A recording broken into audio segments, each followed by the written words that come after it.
This podcast is brought to you by the School of Advanced Study, University of London. All of our podcasts are available from our website, www.sas.ac.uk.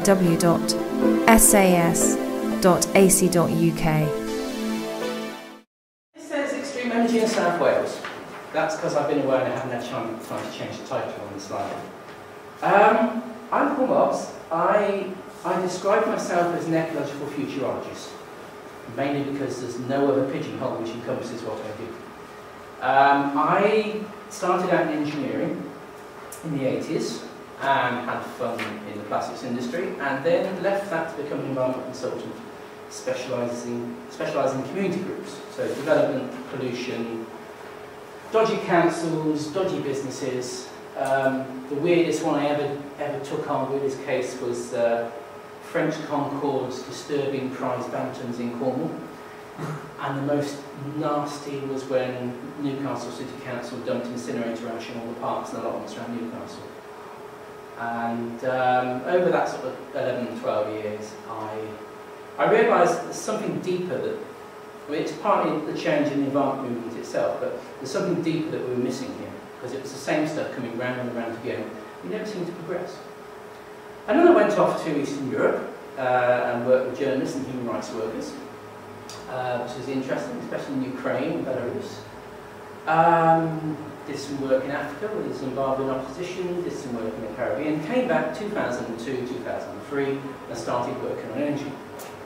And if there's something I do, it's the British incarnation of limits to growth, basically. It's looking at our systems and how limits to growth impinges on the whole process and what happens.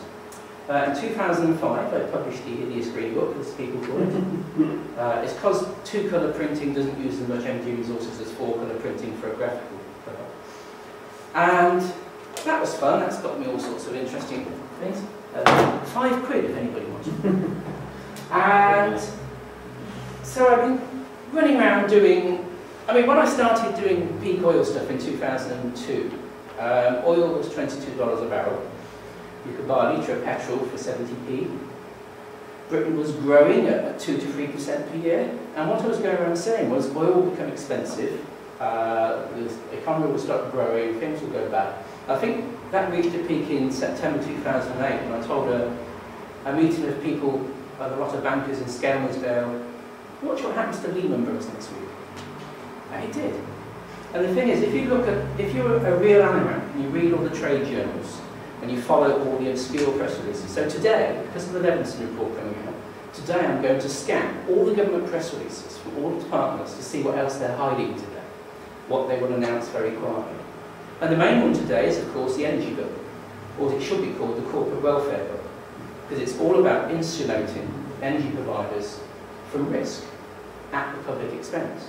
It's another bailout, in effect, for our future energy needs, which was not what privatisation was supposed to be when all that took place in 89 to 90. So yeah, about 2 years ago I started working on shale gas. I have various friends in Australia and America, and we swap information regularly. And it was clear that this was going to become an issue for Britain. So when it came to it, people started getting interested. I had, for the last 2 years I've been doing a talk called Jam Tomorrow, which is a real technical, it's all the technical stuff behind extreme energy, shale gas, coalbed methane and underground gasification. But after doing that for 2 years I've realised we have to look at another level, which is more the context as to why extreme energy is taking place. And there's these two sheets which I produced with the Free Range Network. E11 is all the technical stuff. A1 is the legal and political framework. And these are UK neutral, you can use them anywhere. So what I've done, I've produced this for my South Wales tour, but if you take a copy of this, it has all the web addresses, and if you go to the web page for that, it will have all the links stacked there, have all the links to all the background resources, and the index pages for these sheets, if you scroll down, you'll find links to all the background papers, government reports, videos. So basically the idea, the free-range network that produces these sheets, everything from the simplest and most technical information is all based around the sheet and linked to it. Right, extreme energy. I think geologists must have really good parties. Extreme energy is all about geology, because we're still talking fossil fuels. We could also, in extreme energy, include certain types of wind development. Because if you go to here, there's a wind farm called Kevin Cruise, which is creating more carbon than it saves. Because when they installed the wind farm, they trenched the peat bog.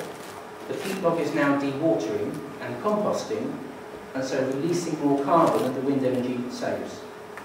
And if you go to Armand, there was an event called the Bog-a-Lange, where they were constructing a wind farm on a raised peat bog on top of a mountain, and it fell off. The whole peat bog slumped, fell into the valley, got washed 20 miles downstream. So even for renewables, you know, things like barrages, you can have extreme renewables, which on all sorts of objective measures don't do what it says in the tin. They are not reducing carbon, they're just another form of growth, of green growth. Various forms of nuclear, thorium reactors, that sort of thing. You look at what's involved, it's some pretty extreme ideas. But on this, I'll just be concentrating on the fossil fuels. Now, fossil fuels is all about the age of the rocks. So down here, the rocks are about 60 million years old. They're too young to have any sizable fossil fuel reserves.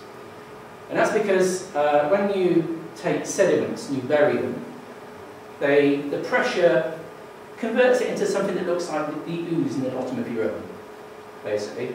And as you bury that deeper, the heat and the pressure turn it into oil. If you bury it even deeper and heat it for quite a few million years, you get gas. And so up here, the rocks are 600 million years old, and they're too old to contain oil because there was not enough life on the Earth at that time to create the organic matter to create the oil and gas.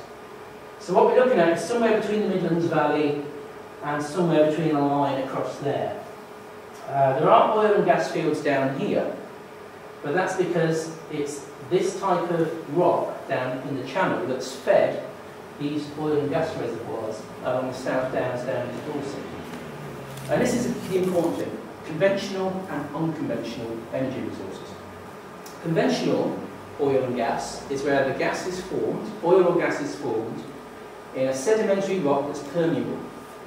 And so once it's formed, because it's buoyant, it can migrate away from where it was created until it finds a geological structure where it can pool and produce a reservoir.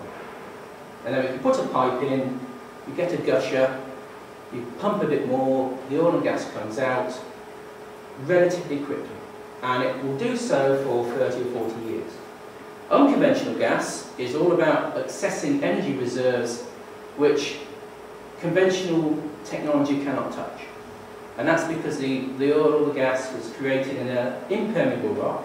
It's there, but it's locked in the rock. And so you have to fracture the rock and then use chemicals to enlarge the fissures and bring the oil and gas into solution to get it out. And there's various techniques of doing that. The one which everyone knows about is fracking. And for coal, there are coal seams which conventional mining techniques can't touch because they're too deep, they're in the wrong place, all that sort of thing. And this is where underground coal gasification comes in. That's unconventional coal, because you just set fire to the coal seam underground. So that's what we'll roughly go through. But we'll do so in the context of things that are happening at the moment. Right, extreme energy is the intersection of the limits to growth and economics. There's no other way to put it. If we didn't demand energy for economic growth, we wouldn't be doing extreme energy. Because there is an absolute link between energy and economic growth. That was postulated in the 40s and 50s by economists like Kenneth Goulding, Nicholas Georgescu-Roden. Sort of brought out in the 70s by Robert Solow and the investigation of the Solow residual. Classical economics will have us believe that growth is 70% labour, 30% capital that is invested in the economy. What Robert Solow found in the 50s and 60s with these wonderful newfangled tools called computers was the data didn't support that. There's actually a big gap, and about 70% of growth is something that is other than capital and labour. And what they've discovered in the 80s and 90s is that growth is 50% adding new energy and resources to the economy, 20% energy efficiency, 20% labour, and 10% capital. So if energy is such a big component of growth, then reducing energy or making it more expensive has a really big impact on how the economic cycle performs. Not just around the world, but even within a country. And we'll look at that in terms of Britain. The big news of Britain, anybody heard of peak oil? Peak oil, this idea that you put a hole in the reservoir, a conventional reservoir, and you get a roughly bell curve that describes the production. Now, the period of production, 30 to 40 years. This is the North Sea, the red is oil, the blue is gas. Now, that little dip there is the Piper Alpha disaster. But very roughly, we started producing oil in the North Sea in the late 70s. It reached a peak sometime in the 90s and has been declining since 1999 at about 15% per year, which is very bad news. Because if you look at what George Osborne calls the structural deficit, what it is, if I put my arm across there, all that above is what we've exported. And exports mean foreign reserve earnings. And so we got used to 9 to 12 billion pounds of money flowing into the country every year, which now doesn't. In fact, we've got 9 to 12 billion flowing out of the country because we're having to import all that energy. So this is the big issue about the North Sea and its effect on economics. Gas, over here we produce gas from coal in town gasworks. And then in the 70s we started to import gas. Then we had the North Sea. That's the liberalisation of the gas industry which took place under Margaret Thatcher. Now that's very similar to what's being proposed today. And before that point, you weren't allowed to burn gas in power stations. So you put gas into a power station, you get electricity at 50% efficiency. If you put gas into a person's home, you get heat at 70% efficiency. So it's always far more ecological not to burn the gas to make electric. But they got rid of that requirement, and all that is gas-fired electricity. The difficulty now, of course, is that this is the oil price. When we exported our oil and made all that foreign income, we were doing so at $20 to $30 a barrel. We're now importing it back again at $80 to $100 a barrel. It's not a very good economic model. It doesn't actually work. So this is the problem that Britain has now. We are desperate for energy, we're importing more. It isn't just that we have to import expensive energy. Having the North Sea as this huge fuel reserve just off our coast meant we didn't have to spend lots of money on storage. If you go to Germany, they store 6 weeks of energy. Very expensive thing to do. We don't have storage, we're now having to build it. We didn't have to have long-term contracts, we didn't have to have lots of pipelines. And it's building all that to replace the North Sea, which is just the price of the raw material that's pushing energy prices up. It's the price of the infrastructure. Any questions on that? Good, right. Unconventional gas. I could talk about unconventional oil, but nobody is proposing to do that in Britain. Unconventional oil is very similar to gas, except that it's oil. It's roughly the same technology, slightly different pollution footprint, but other than that it's the same. But most of the unconventional oil at the moment is targeting Algeria, Russia, North America, Canada, India, I'm thinking Indonesia. So yeah, unconventional gas. The idea is, if you look at the hype, we're just going to tap into unconventional gas to replace all that North Sea lost production, and we will once again be in economic nirvana, and we can all go to bed happy. But if you look at the detail, and it's the thing I really hate about media. The way the media works is they look at something for one day, in one dimension, and then don't talk about it again. And the trouble is with the internet, everybody then refers to that one-dimensional article for the next couple of years. And most of my work is trying to explain the mathematics to people, the trends, the data. And that actually describes a completely different way of looking at the world. So the idea of limits to growth in peak oil, you don't find that in any conventional newspaper article. You know, Robert Peston every now and again refers to it, but most mainstream journalists don't, because most mainstream journalists rely on mainstream economists and politicians, and they're not going to talk about it. And my favourite was Duncan Green, who's the campaigns director of Oxfam. He was at a get-together a couple of years ago in London. And he actually said, you know, if I have to tell a minister something he doesn't want to know, I'd rather not. Because I'd rather be on the inside for what I can do than be on the outside. And it basically comes down to truth. The whole point of policy making and decision making is addressing our needs to rational frameworks of data to inform the decisions we make. And that's the fallacy. We have governments at the moment, be it drugs or energy policy or social care, that is doing things where the actual research suggests a completely different course of action would be preferable. Anyway, 3 types of unconventional gas being pursued in Britain. Shale gas, any rock which contains a lot of organic matter looks black, because carbon is black. And so if you compare Cotswold limestone, which is that lovely white creamy stuff, to Carboniferous limestone, which is the stuff you see up in Yorkshire coalfields, the Yorkshire Carboniferous limestone is grey because it's full of carbon. If you keep increasing the carbon levels, the chances are you're going to find hydrocarbons. And black shales are like a muddy coal, is the best way to describe it. And they're a factory, a historic geological factory for the production of oil and gas. Coalbed methane is almost the same process as shale gas, slightly different chemicals used in the process, slightly different drilling patterns. But essentially you're taking the methane that's trapped in coal and getting it out. An underground gasification is what I call the nuclear option. You take an underground coal seam and you set fire to it. And the idea is you turn the carbon with a little bit of extra oxygen and water into hydrogen and carbon monoxide. And the hydrogen and carbon monoxide burns very well. So you burn the stuff underground, hydrogen and carbon monoxide come up, you burn them on the surface to make power.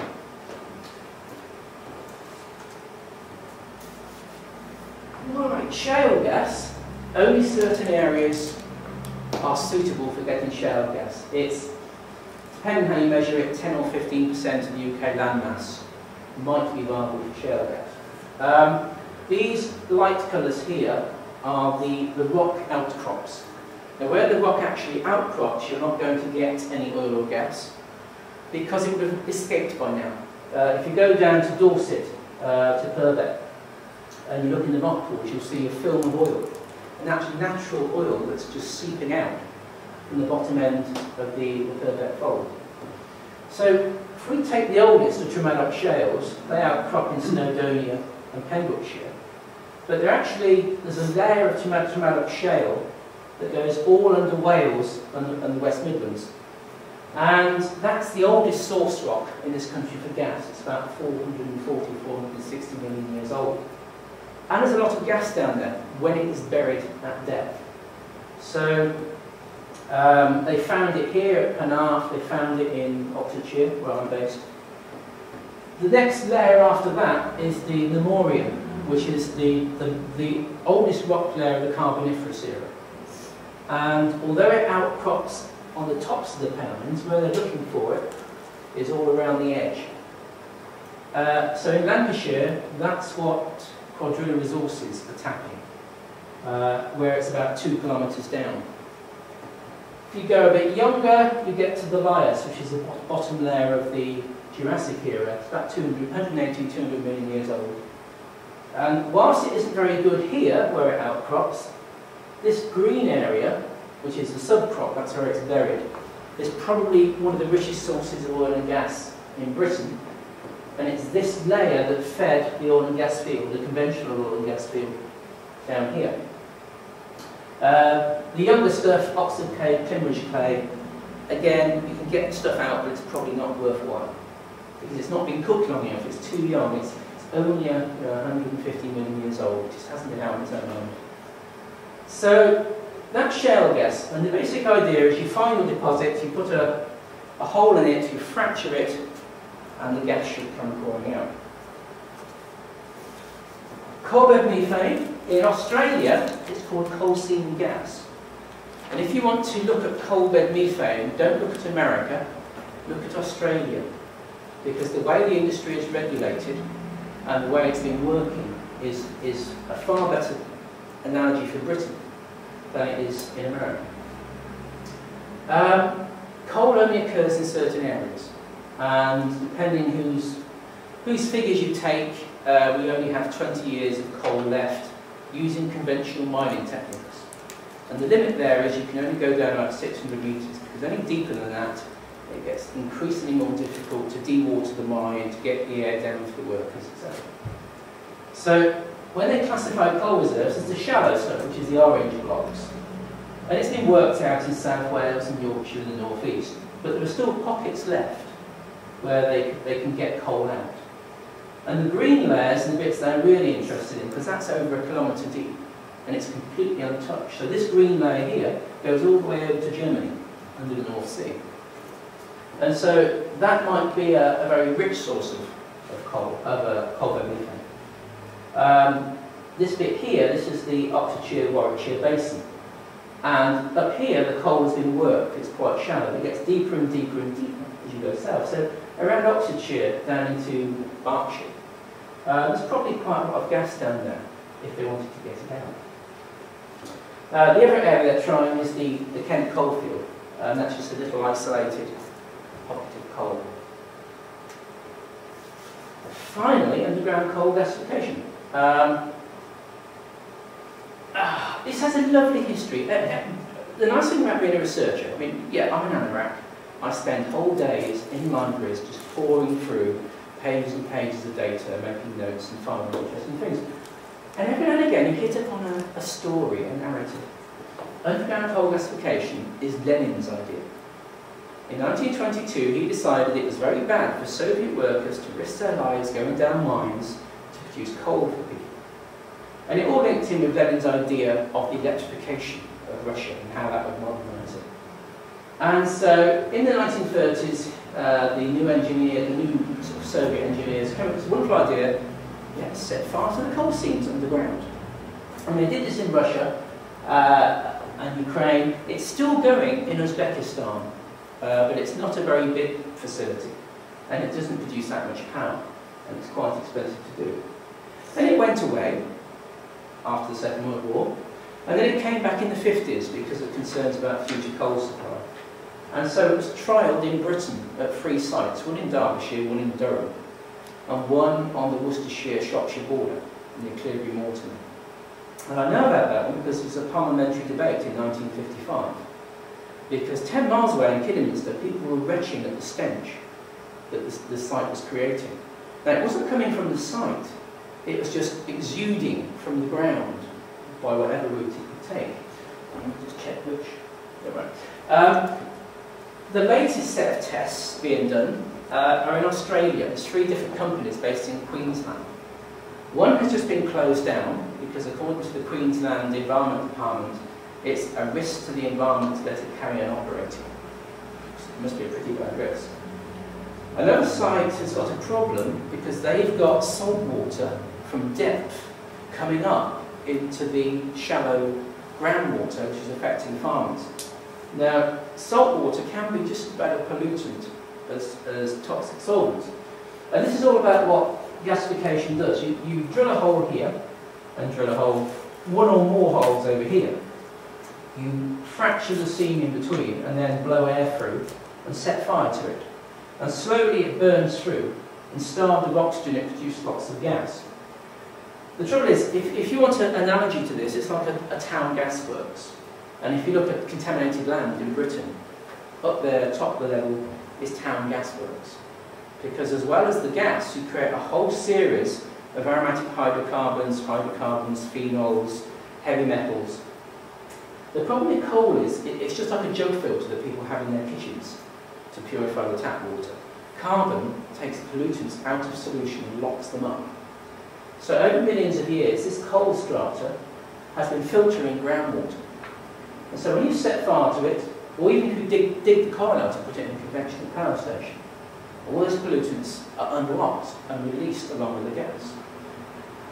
So the salt water is just the effect of it's a bit like a thermal spring. The heat is driving the deep water higher because it's more buoyant. At the third site, they've got this stuff called BTEX, benzene, toluene, ethyl benzene, and xylene. They're phenolic compounds, varying toxicities, but they're very light molecules, and they move rapidly in water.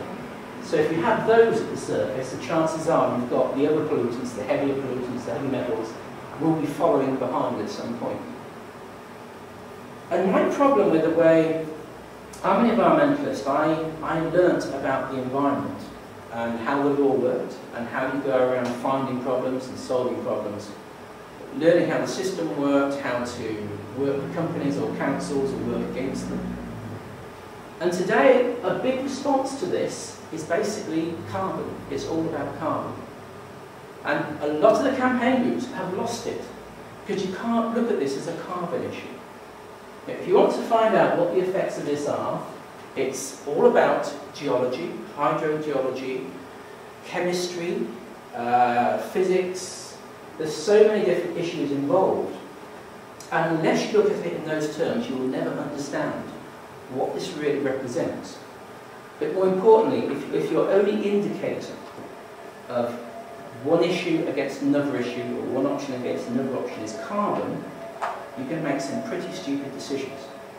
Which brings us back to those extreme wind developments, where you're putting, in the Scottish office, the Scottish Government has commissioned a whole load of research work on the effect of putting wind farms on raised peat bogs. Because they're concerned if they do it in Scotland, it won't solve any problems, because the destruction to the peat bogs will emit more carbon than the renewable electricity will save. Any questions on that? Technology or... Right.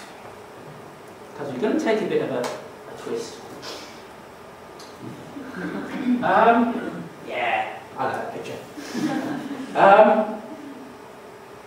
Politicians have to make decisions. The trouble is, one of the ideas that Keynes came up with in the 1940s was that if you have an economy based on growth, provided that everybody gets more every year, nobody will question the allocation. Because as long as you seem to be better off, you're not going to worry the fact that the person in London is extremely more better off than you. And that's worked really well until the 1980s, when for a whole lot of reasons, that whole model started to fall down. And if you're in the bottom 20% income bracket in this country, your earnings have fallen consistently since the 1980s. If you're in the middle bracket, middle fifth, it's 5 or 10% increase. If you're in the top fifth, you're looking at an almost a 50%, and the really richest people, 100% increase in your real earnings. And that's how sort of modern globalised capital is operated. Economic efficiency is a wonderful thing. The issue is how the benefits of economic efficiency are distributed. And they're not really distributed to the bottom of it. The idea of trickle-down economics doesn't work. So politicians have to make decisions. We need this energy. What are we going to do? The trouble is, especially the current government, they're extremely dominated by ideology, and particularly a faith in markets. And if you talk to most modern economists, they will tell you that markets are a chaotic system which we cannot predict. If you go back to the classical economists, Adam Smith, David Ricardo, Jeremy Bentham, they all talk about economics as a process whereby we get what we want. So the economy will grow up to a point where we all have what we want, and then the economy will stabilise and carry on at that level. All the early economists saw a limit to economic growth. But then in the 1920s and 30s, we invented this thing called marketing and PR. And we started to invent needs which didn't exist before. And so people just didn't know what they were entitled to. And so what post-World War II economics has been about It's providing for that constant growth. And we've got locked into a system where constant growth is essential. And that's because it's a debt-led system. You can't have debt unless you grow. If you don't grow, you can't pay the debt. And so at the moment, if you look at all the messages coming out of the government, it's all about growth. Because unless we grow, the deficit will not go away, the debt problem will not go away. The trouble is, in the current process, it's very difficult to grow anything because of those underlying limits and the effect that has on the price of not just energy, but of natural resources. And as we go forward, we start hitting the more broader limits to growth. And there's a link from the sheet E11 index. In April this year, was the 40th anniversary presentation jointly presented by MIT and the Smithsonian Institute, looking at limits to growth after 40 years, and gee whiz, it's spot on. And the Australian government commissioned a study from CSIRO, which is sort of like Australia's Royal Society Research Institute. They produced a study which basically said, well, contrary to what we thought, limits to growth is spot on, and we're looking at an ecological collapse in the middle of this century. And lots of government reports and studies have all found this basic problem of we're at the limits. So there's a big question about can we do what they want, but the bigger one, if we're looking at what real crunchy things can environmentalists get their teeth into, there's been no national public consultation on this technology. Now, we signed the Aarhus Convention, which means after 2004, all major government policies which have an effect on the environment should be consulted upon. So they're breaching the Aarhus Convention by not consulting on this. The regulatory procedures, technically they could apply, but at the moment the agencies involved are trying their best not to apply them because they can't handle the workload they have now. Handling any more could be a major nightmare. And the thing about this is that to realistically develop this technology, you're looking at drilling 4 or 5 holes a week, completing them and moving on, which means the regulatory people have to deal with 4 or 5 holes a week, and they can barely deal with 1 hole a quarter at the moment. So it's a big impact on them. And the big one, which will, which even Ed Dager, I think in an article in The Guardian yesterday, it will never do what we've had before in the North Sea. And that's the bit that politicians won't talk about. All these slides, if you go to the webpage for the Extreme Energy Tour, all these slides are on the website. And this is only used in this and one other talk. What I thought I'd just do is illustrate this connection between energy and growth. This is carbon. And in a fossil fuel-based economy, carbon is just as good a reference to energy uses as the actual energy itself. There's various data sources. This is from the Carbon Dioxide Information Analysis Centre in America, because they don't charge for their data, whereas all the other data sets they charge for. And what they've done, it's real data going back to the 1950s. And before that, they've assumed from the level of economic development how much fuel was used and therefore what carbon emissions were. And from 1751 until 2008, which was the last date their data was, the world has emitted 348,000 billion tonnes of carbon. Now that's carbon, not carbon dioxide. Okay? If you look at the trend, it's an exponential trend. And of course with exponential trends, most of the impact is now. It's not in the past. And so in 1992, the UN signed the Rio conference, the UN signed the Framework Convention on Climate Change. Because it was finally realised this is a really big issue and we have to do something about it. So if we take 1992 as a cut-off, a third of all the carbon ever emitted since 1751 has happened since we decided to do something about it. And that's the problem, that we're looking at a process, an exponential process, so most of the effect is today. But the bigger one is, you cannot have industrial society as we know it today without burning large quantities of energy. It's that link between growth, the economic cycle and energy, which I talked about earlier. And what's really interesting, is buried in this data, is some interesting trends. This curve here is a regression just based on the data up until the early 1970s. And then the trend breaks. There's actually three trends here. There's a little one here, but I'll ignore that because it makes it look complicated. But this one here is a different trend. And any idea what caused that break in the trend? 1970s? Nuclear. Oil crisis. When, see, before the 1970s, a barrel of oil, on average, cost you $6 to $9. After the oil crisis in the 1970s, an average barrel of oil cost $42. So that raising of prices reduced growth, which is why we had lower carbon emissions. And so that carried on. Now, the problem with the recent growth trend is it's distorted by subsidies. And particularly in China and India, energy is subsidised. Huge quantities of government spending go into subsidising energy production, which breaks that link. And so now that China and India are so significant in the data, it's rather difficult to map what's happening. The big one is, of course, the increase, that the doubling time. Any exponential trend, you have a doubling time. In the same period of time, the quantity doubles. So before the 70s crisis, it's 45 years. After, it's 25. And so even today, we're still doubling every 25 years. And so if there's a delay in the implementation of climate change reductions today, if we do nothing in 20 years, it'll be almost double what it is. And that's the bit, again, environmentalists, from my own experience. Somebody sent me an email the other day, somebody was complaining because there was a Greenpeace demo in London with lots of people in tabards with Greenpeace. And they were all told, don't talk about climate change. And this was an insult. You can't tell people not to talk about climate change. Well, for years I've been told not to talk about economic growth and not to talk about environment and economic growth. Because environmentalists don't want to go there. Because once you start looking at these trends, the only way to address them is to change the way we live.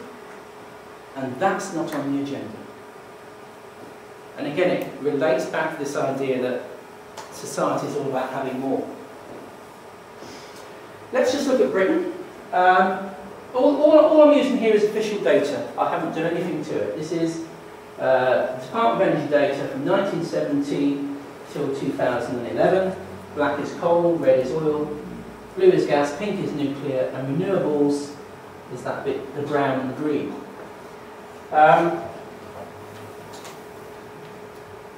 Basically, we've used less coal and less oil and more gas. We've become structurally dependent on gas. But the really interesting thing about this data set is when we were growing all through the 90s, late 80s and 90s, we increased energy consumption. And now, like the rest of the developed world, energy consumption is going down. And that's prices.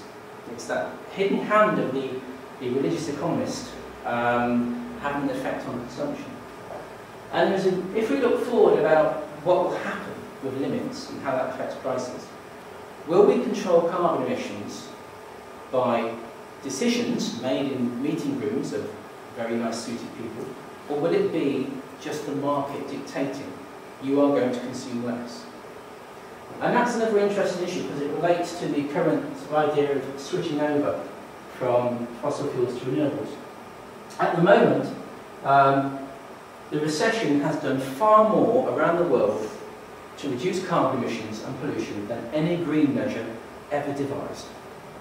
And you have to say that recessions are just damn good for the environment.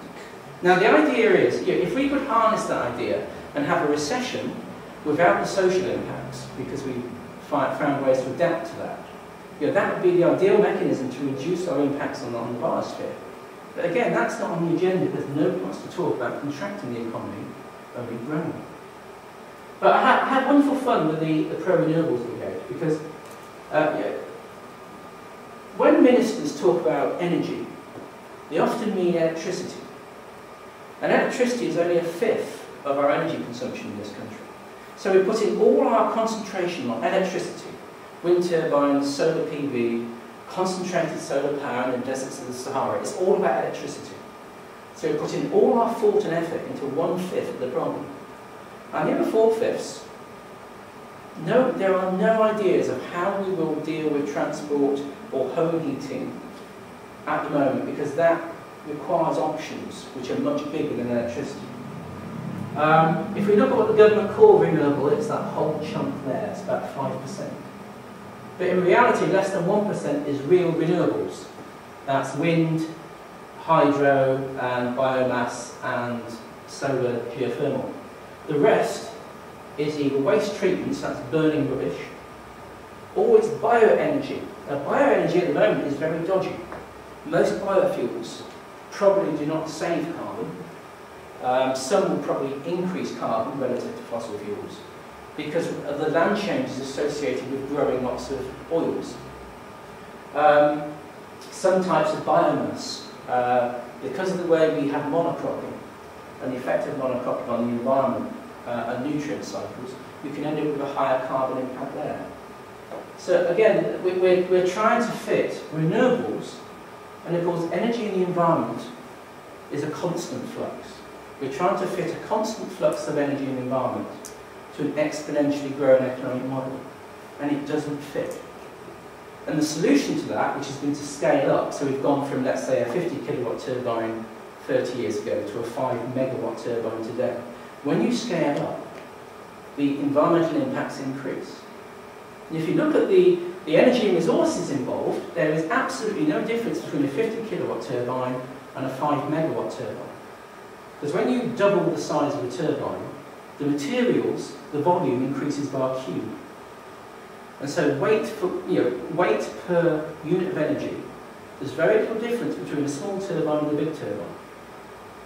And if you were to stack lots of small turbines in the same footprint as a big turbine, you'll produce about the same amount of energy. The problem for the economic model is that the maintenance costs of wind turbines are always a present value. You can't discount the cash flow. So it's cheaper to maintain one turbine than 50. That's the basic issue. Any questions on that? I thought I'd just throw that into whet your appetite on wider policy. Heard of the expenses scandal? Yeah. Cash for access? Yeah. Right. Those things will seem like filling a bus fare compared to what's happening with special advisors. Now, special advisors under Tony Blair's government were, a bit dodgy, but they would keep a secret to save their lives. And the Conservatives, special advisors, have taken a whole new dimension. Now, I'm out of order. Right. Let's start with this one. Lord Brown used to be head of BP. He is the uber energy man. He knows everybody. He trains as a geologist, went into BP. When he left BP, he became managing director of Riverstone. Riverstone are one of the biggest energy investors. They don't invest in mainstream energy, they're speculators. They look at what is coming next. So they're very big into unconventional energy. Not just fossil fuels, but even renewables, looking at various forms of big new renewables. He's also chairman of Quadrilla, who are the people drilling for gas in Lancashire, because Riverstone own 40% of Quadrilla. And ultimately behind them all are the Carlyle Group. This Carlyle Group channels a lot of its money through Riverstone to put into investments. And if it burns or goes bang, the Carlyle Group are interested. Literally, yeah. They are the power brokers. Many heads of state, when they leave office, they get recruited as special advisors for Carlyle Group. So George Bush Sr. went to Carlyle Group. John Major, Carlyle Group. Bill Clinton, Carlyle Group. Tony Blair, Carlyle Group. George Bush Jr. didn't. They do have a brain. Yeah, they're not that stupid. So these people are all into this. In 2010, when David Cameron came in, he appointed Lord Brown at the Cabinet Office as lead non-executive director. Non-executive means he doesn't have any public responsibility, which also means he doesn't have to declare his interests in the same way as a minister would. He appointed at least 50 executives to various government departments, 3 or 4 per department. And one of them was Ben Moxon, who was a vice president at Riverstone and still has contacts with Riverstone, but he's also David Cameron's energy advisor. And so we have a situation where they're trying to cut down on public consultations and work with industry, but at the same time, the people they're bringing in to advise them have very definite interests and a skew on the advice they give. But because it's not transparent, because there's no minutes kept, because there's no interest declared, it's very difficult to know exactly the quality of information they're giving. And from my point of view, there's this little thing that goes back to the Victorian era, malfeasance in public office. If you look at the legislation on corruption, there is absolutely no way that that could get passed, and I'm surprised that nobody has yet tried to bring a prosecution for that, because that, I would say, meets the terms of the corruption as defined in the Act. This is another example. The real power in the government is actually not David Cameron, it's George Osborne. George Osborne's father-in-law is Lord Howell. He's a minister in the Lords. He's also the energy special advisor to William Hague. So he goes around the world telling other countries you should be doing fracking and nuclear and all these wonderful things because that's what we're going to do because it's brilliant. But he at the same time has involvements with all those companies. He's an energy lobbyist. We also have Lord Green, who's a banker, and with Lord Howell has been lobbying on international energy policy. He's also a director of BASF, which apart from making fracking chemicals, for the last year has run a campaign at the European Parliament to get fracking and coalbed methane extended over the whole of Europe, against the wishes of most of Europe. Lord Howell and George Osborne have been running what most people call the Shadow Environment Department. So all the shift against renewables, towards nuclear, towards paying companies. I mean, the current energy bill, if you look at the way it works, it's all about taking the risk of energy companies investing in new plants and giving it to the public. That's what it's all about. It should be called the corporate welfare bill, because that's what it really is. But they're running this with the Shadow Environment Department with the help of people like Baroness Hogg. Now, she's a board member of the Treasury, but she's into everything. And she's part of British Gas Group, which is an investor in Dart Energy, who are one of the big movers in Britain to do coalbed methane. So I could carry on, this gets boring after a while. But there's lots and lots of different links between all these companies, the finance that makes those companies happen, and various government departments, because of these special advisors who are parachuted in. Now, this is all about, fundamentally, it's all not just about democracy, it's about the quality of decision making and how that decision making takes place and the value of the information that is considered. Now, I had a slide here that said what's on here now, but I use this because last Monday, Cameron said this to the CBI, and it was spot on. It was just what I was saying before. Government is far too slow at getting stuff done. I'm determined to change this. Here's how. Cutting back on judicial reviews. That means taking away the rights of the people to challenge government decisions, or making it significantly more expensive to do so. Reducing government consultations, so talking to people less. Streamlining European legislation, in other words, getting videoed. And the current opt-outs, the government at the moment is exploring the idea of opting out of a load of European legislation. And that's one of the things I'm about. And stopping the gold plating legislation at home. By gold plating, they mean putting some real thought into it. So he then went on, there's a couple of lines, and then there's the end of the paragraph. This country is the economic equivalent of war today, and we need the same spirit. We need to forget about crossing every I, every T, and dotting every I, and we need to throw everything we've got at winning this global race. Now, you're in a situation where we're going to consult the public less, we're going to reduce their rights to use the law, and at the same time we're parachuting the people who are the vendors of these technologies into government departments to write the policy. And we're going to have less transparency in the whole process in order to get on and get the job done. That is a recipe, apart from the fact it completely nullifies the whole democratic principle, it's a recipe for really getting people's backs up. And the more you do that, the less likely you are to get on anyway, because people will just oppose it.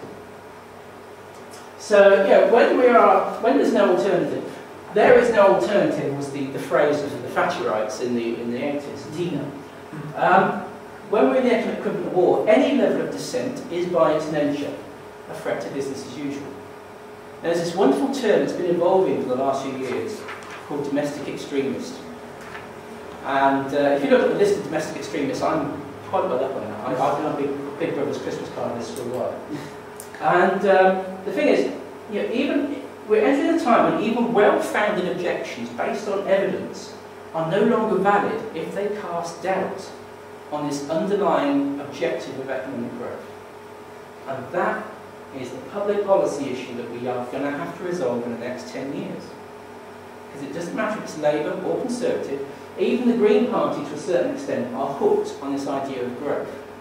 And nowhere in green policy will you get a detailed exposition of the idea of limits. It's going to be a mess. Which could be fun. Any questions on that before we move on? We're going to look at it a little bit more detail now. So with that in mind, in 1934, Britain nationalised all mineral rights in this country. So has anybody seen Gasland? The film. In Gasland, the developer comes along, gives the landowner a wad of cash, and they can drill. In this country, because we've nationalised, you don't have to do that, you just have a meeting in secret with the government. And you buy your licence. Now, they have oil and gas licensing rounds. We're on the 14th round now. They've been going on since the 1980s.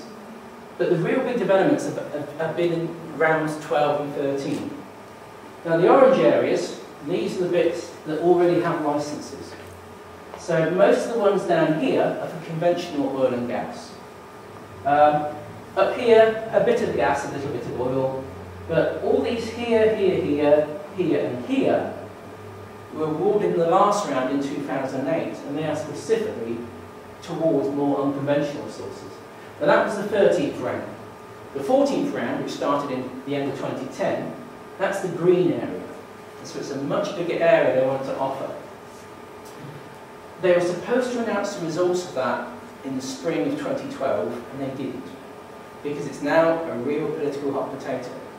And it might be that they're waiting for the energy bill, as well as changes to planning laws, to announce this, because that will facilitate the development of this in an easy way. So one consideration at the moment is, if you put an application in for unconventional energy, it goes to the local council. And that's a problem, because by and large, local councils won't pass it. So what they're looking at the moment is adding unconventional gas to the infrastructure projects list for the infrastructure planning committee, so that they'd be considered at the national level outside of local decision makers. In a parallel move, that any local council where the government wants to do something that involves council land can appeal to a parliamentary committee and get the government dragged before a parliamentary committee to investigate the local council's grievance. They want to get rid of that as well. Because that came to light because of an incinerator in Bedfordshire. And the government did a joint venture with a company to get an incinerator in Bedfordshire to burn waste from the whole of East Anglia. And the council opposed it and took them through to the parliamentary committee procedure. Which is why they want to get rid of it, because they see it as an obstruction. It's stopping these things happening. So this green area is currently up for decision. Licences are awarded in 10 kilometre square blocks, and they're very cheap, a few hundred or a few £1,000, because the government doesn't make its money from giving the licences, it makes its money from a cut of any production. So the licensing is really cheap. The idea is they get the licence, they find something. And if they find something, the government makes a lot of money, and the people make a lot of money. Because if a small person finds something, they will sell it to the next person at the chain for a lot of money. And the next person at the chain will do more exploration, install the basic infrastructure. Then they will sell it to another upstream producer who will actually do the production work. And so the energy industry is completely liberalised. Even Wilson in the 70s called it the acceptable face of capitalism. Because all the risk is pushed to the periphery. All those big players at the centre are working on next to no risk and they're looking at rates of return of 1,000 to 10,000%. We go to the bank and get less than 1% on our savings. They go to the oil field and get 1,000%. And that is where all the money goes. That's where the pension fund money goes. Goldman Sachs, the new governor of the Bank of England from Canada, very into his tar sands, a former board member of Goldman Sachs. He's connected into this whole person.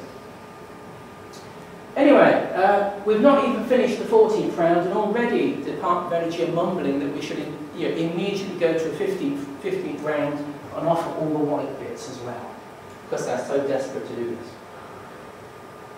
The red stars, that's coal authority licences. In this country, coal is regulated separately to oil and gas. And if you want to disturb a coal seam, you have to have a licence from the coal authority.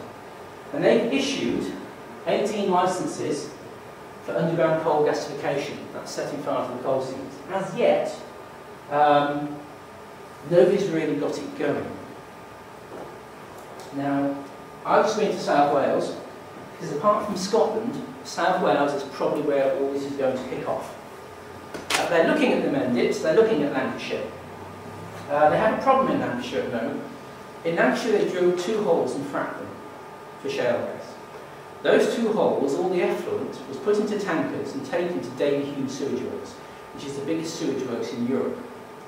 And 2 holes overwhelmed Daly Hume Sewage Works, and they can't take the effluent there anymore. So they want to drill 800 holes in Lancashire, is their estimate. And they've got to find somewhere to get rid of the waste. So they're now quietly with the Environment Agency trying to deal with the waste issue, because they can't get on and do any more work until the waste issue is solved. But at the moment, South Wales and Scotland, they're looking at coalbed methane. And what they will probably do, they will re-inject the waste back underneath the coal to get rid of it. But there are some big major players. I won't go into the details. They're mostly Australian companies. Dart Energy, the purple is an Australian company. Eden Energy, they're another Australian company.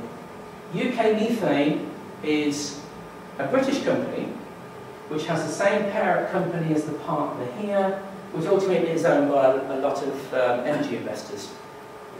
And so that's coalbed methane, which at the moment they'll be doing across that area.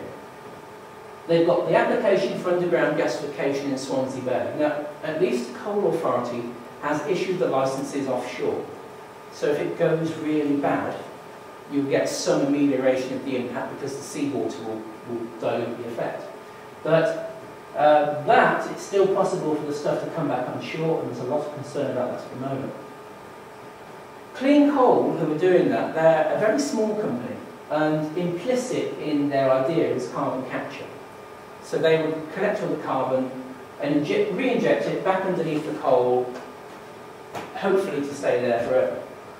But because the government has just cut the idea of a clean coal pilot project, they're not going to get the money for that, so they're probably sunk. This one, in the Lougher Estuary, this is the underground gasification application. The Lougher Estuary is one of the most brilliant wildlife sites in Wales. It's every native designation under the sun. But there's a company called Clough Coal. Now that's run by a man called Airdrie Clough. John Gordon Clough is his name. But he's a former owner of the Spectator, Conservative Party grandee from the 70s and 80s. He made his money in Africa, and he still has interest in companies like Longmin, which is a company who shot its workers a few months ago. So he made millions in Africa out of coal, copper, uranium. And he could probably fund that from his back pocket. So all the underground gasification projects in Britain, I would put that as number 1, because he has the most secure financial base to do it. The only trouble is, he's picked the most brilliant nature conservation site in Wales to do it under. And there's lots of applications. Recently there's been all these applications for test drilling.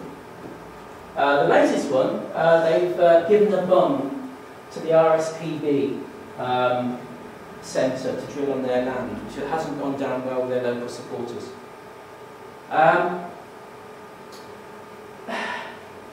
It's going to be a complete mess, because But Dart Energy, these are the people who are doing it in Scotland around Falkirk.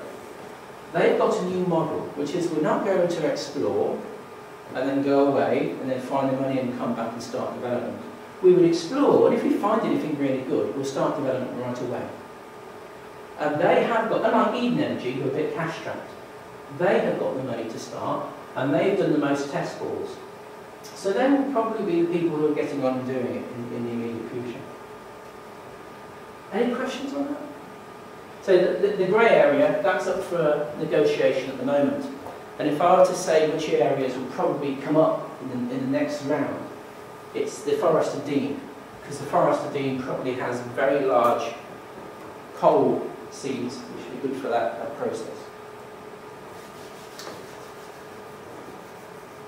This is more than about flammable water. And I like Gasland, it's a fun film, I've shown it in many village halls around the country. But it's not, it doesn't really look at the breadth of, like I said earlier, this is everything from water pollution to politics. And that's what environmentalists need to engage this issue as, because ordinary people, they don't want to know about carbon. Basically because they hear so many contesting ideas in the media anyway. But if you talk about wildlife, about streams, about effect on fisheries, about smells, about cutting down trees, changing the landscape, that's what really grabs their interest. And so I've just been going around South Wales doing a lot of talks in little out-of-the-way places. And it really grabs people, because I'm not talking about carbon, I'm talking about all the things that they really care about. And this is what I've been using to get the idea across. Now, this is a satellite map of Western Alabama. Now, of course, you don't live in Western Alabama, so you don't know what it's like. So what I've done, I put these little labels on, which if you live in South Wales, give meaning to that very strange satellite image. And it's about 40 miles across. And you notice this is the Black Warrior coalfield, and the coalbed methane installations across this whole area appear as a sort of web-like, sort of almost like a cobweb on the picture. And it's a very good analogy for the South Wales coalfield. It's about the same size, same characteristics. The only difference is it's got a big river. And instead of Cardiff, you've got Birmingham, Alabama. If I zoom in on that, you can see how they've put all these roads in, and at each of the little dots is a production pad. Now, they haven't finished yet, and they've already got up to 547 production pads in an area of about 30 miles by 20 miles. And if I zoom in again, you can see the roads follow the ridge lines. Each production pad is ISO containers, the big steel containers you see on the back of lorries. There's a few of those containing the equipment, a wellhead, the pipes go back down the roads, and the roads run along the ridges, because if you run along the valley floor, you have problems with drainage and flooding. So they run along the ridges. What this doesn't show you is when they dig the roads, these are all unsurfaced roads. So when it rains really heavily, all that silt and soil gets washed down into the river basin and then coats the river downstream. And these are fish spawning areas, so it has a big effect on the spawning. You also get spills from the pads and from lorries that have accidents on the roads. Again, narrow, windy roads along ridges, they tend to fall off every now and again. So that, again, that has an effect. Because it's at the heads of the watershed, that has an effect down the entire watershed until it reaches the main river. And this is the thing about coalbed methane. You can talk about flammable tap water. The real big effect of this is on nature conservation, at all sorts of levels. It begins with just a dislocation created by all the works and the barriers to the movement of species and whatever. Pollution and the effects that has. But if we look into the future and the prospect, as has happened, that some of the pollution comes to the surface, that has the biggest effect, not on the big animals, but on the biota, the bacteria up to the sort of plankton type level. And once you affect those at the base of the food chain, it has a knock-on effect throughout the ecological web in the area. And this has only been going for about 8 or 9 years. And so these effects are only just starting to show up, and it's an ongoing project looking at all the impacts on it. Another issue is, of course, once you make the roads, people come in. And so a lot of the roads they've built for wind farms in Wales are now used by car rallying, which is hardly a carbon neutral activity. And then you have, for every 100 or so holes, you'll have a gas processing centre. And it wasn't really touched on in Gasland, but gas processing is a completely different characteristic to gas drilling. Because gas drilling is one hole, a certain flow of pollutants. But gas processing, when you're combining the output of hundreds of wells, the amount of pollution you have in one place becomes very significant. And in America, most of the effects on human health and on the environment happen at gas processing facilities. And in Australia, for the coalbed methane sites, again, it's gas processing that is causing noticeable human health impacts and effects on water supplies. So, what does it involve? Well, it's a bit more than, the trouble with Gasland is they drilled a hole and my tap water went brown. They drilled a hole and a few weeks later it set fire to my tap water. That doesn't really encompass how hydrogeology works. The pollution, I used to deal with lots of leaking landfills in industrial sites. It can take decades for pollution to move a few hundred yards. In different geology, it can move miles in a decade. And so Gasland doesn't really encompass the fact that if you're getting gas, then a little while later you're likely to get all those other pollutants, because the gas as a molecule moves far faster in the environment than the heavier pollutants. And if you're looking at underground coal gasification, if you've got odour coming out of the ground, as they have at one site in Australia, that means you've got a direct conduit between the reactor area in the coal seam and the surface. And so if the gas can make its way through, then over time the pollutants will as well. And this is the trouble, they're running hell for leather after these technologies with a very small base of information on how they do them and what the impacts are. And it's a fundamental flaw in most geological surveys, particularly hydrogeological risk assessments. You drill a hole and work out what the layers of the geology are, and then assume that everywhere else is just like it was in that hole. And what they're finding drilling all these wells is that you can have a well a quarter of a mile from another one, and the performance of that well will be completely different to that well. It's also why fracking chemicals, the design of the frack chemical for the well is unique. Every well is different, and so every mix of chemicals is uniquely designed for a well to optimise the well. And one of the reasons they don't want to talk about fracking chemicals is, of course, all those different concoctions are proprietary. So in England, the Environment Agency haven't required Quadrilla to apply for a licence to put frack chemicals in the ground. In Scotland, even though it's the same root legislation, they've said that they must apply for a licence. So in Scotland, just over the border from Carlisle at Callanby, they were doing coalbed methane. They had to apply for a licence to put the frack chemicals in the ground. But the relevant chapter of the hydrogeological risk assessment and the limits of the licence are commercially confidential. And there's a big argument whether it's legal for a pollution licence to have confidential limits. If you don't know what the limits are, you don't know if the readings you have are breaching the licence or not. You can't have independent verification. But luckily, about 2 weeks after they gave that, all those missing bits of paper fell out of a fax machine. So we do know what they're doing there. And this is what brings us to the pollution issue. Everybody obsesses about what they're putting down the hole in the frack chemicals. I don't really bother, because if you look at what they're putting down, it's mostly fairly standard chemicals, most of which have a very low toxicity. So a major component is hydrochloric acid.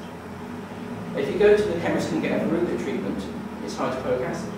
Same sort of stuff. Another big component is guar.